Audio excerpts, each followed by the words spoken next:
Hi, it's Anna Mason. In this video, I wanted to show you the process I went through to paint this glowing, shiny goldfish using my usual watercolors and without using any fancy metallic or iridescent paints at all. I worked from a photo and began with a pale but accurate outline drawing. Key to achieving the shine on the goldfish was to make sure I painted the brightest area of shine first. For that, I used some super watery yellow paint and applied as a wash.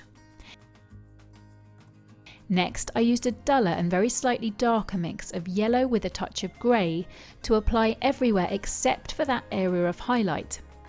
Next, I painted the darkest tones in the fish, which allowed me to be better able to then judge how dark to paint the midtones, beginning with the dark brown-orange colours.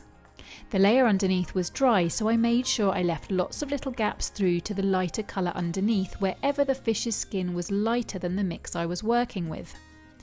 I then worked on the dark golden brown colours, which I created using a mix of some burnt sienna, an orangey brown, a touch of some Payne's grey, and plenty of my bright yellow. And again I applied, leaving plenty of gaps to the lighter colour below.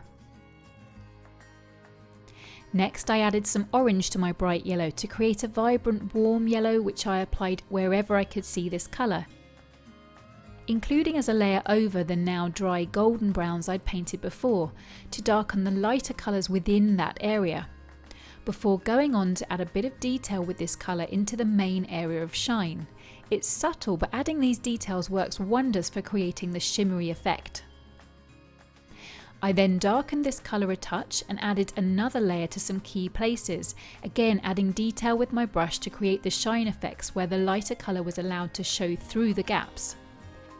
I continued to layer like this, making sure my layer underneath was dry and taking care not to paint into any areas that should be light and shiny.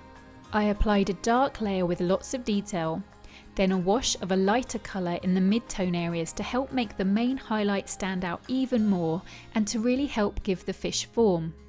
Once the mid-tones looked right, I added a further level of detail as another dark layer with my tiniest brush to really add the effect of the scales.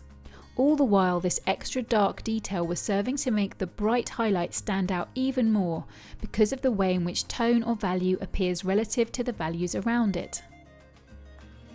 By making sure the white of the paper was visible through the transparent paint in all the right places, and by using a combination of bright yellows, oranges and more muted browns, the fish has a sparkly golden glow, despite the fact I didn't use any metallic or iridescent paints at all.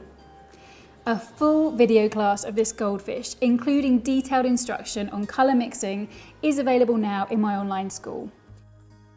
If you've enjoyed this video, please subscribe to my YouTube channel, and I'd love it if you'd share it with your friends.